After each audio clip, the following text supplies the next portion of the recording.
కరీంనగర్కు కేంద్ర మంత్రి బండి సంజయ్ నిధుల విషయంలో వాస్తవాలను దాచిపెడుతున్నారని సుడా మాజీ చైర్మన్ నరేందర్ రెడ్డి వ్యాఖ్యానించారు. రాష్ట్ర ప్రభుత్వం అందించే నిధులను యుడిఎఫ్ రుణాలను కేంద్ర నిధులుగా చిత్రీకరించడం సరికాదన్నారు. స్మార్ట్ సిటీ ప్రాజెక్టులోనూ సగం వాటా రాష్ట్ర ప్రభుత్వానిదేనని తెలిపారు. నిధుల కేటాయింపులకు సంబంధించిన పూర్తి మార్గదర్శకాల ప్రతులను బండి సంజయ్కి పంపిస్తున్నామని తెచ్చిన నిధుల వివరాలను ఆయన ప్రజల ముందు ఉంచాలని కోరారు.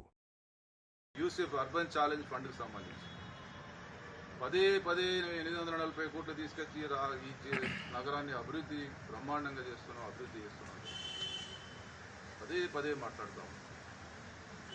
దీంట్లో దాదాపు 12,000 కోట్లు దీంట్లో ఈ రాష్ట్ర ప్రభుత్వానికి అర్బన్ ఛాలెంజ్ ఫండ్. మొదటి విడతగా 840 కోట్లు కరీంనగర్కు, దాదాపు 5,000 పైచీలకు వరంగల్, 170-180 ఖమ్మం కార్పొరేషన్లకు మొదటి విడతగా. దీంట్లో మొదటి విడతగా కరీంనగర్ను చేర్చడంలో బండి సంజయ్ గారి పాత్ర ఉన్నదానికి నేను సంతోషపడుతున్నాను. కానీ ఈ 840 కోట్లలో 630 కోట్లు రాష్ట్ర ప్రభుత్వమే చెల్లిస్తుంది. 25% వాటా 210 కోట్లు కేంద్ర ప్రభుత్వం ఇస్తే, 210 కోట్లు రాష్ట్ర ప్రభుత్వం ఇస్తే, హడ్కో ద్వారా, housing and urban development corporation హడ్కో ద్వారా 420 కోట్ల రుణం ఇది రాష్ట్ర ప్రభుత్వం చెల్లించేది. అంటే 420 కోట్లు రాష్ట్ర ప్రభుత్వమే చెల్లిస్తుంది, 210 కోట్లు రాష్ట్ర ప్రభుత్వం గ్రాంట్ ఇస్తుంది.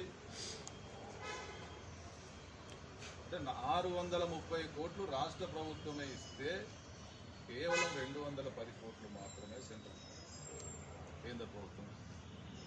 దీన్ని దాచిపెట్టి 840 కోట్లతోటి కరీంనగర్ అభివృద్ధి చేస్తున్నప్పుడు ప్రజలను తప్పుగా పట్టేయడం.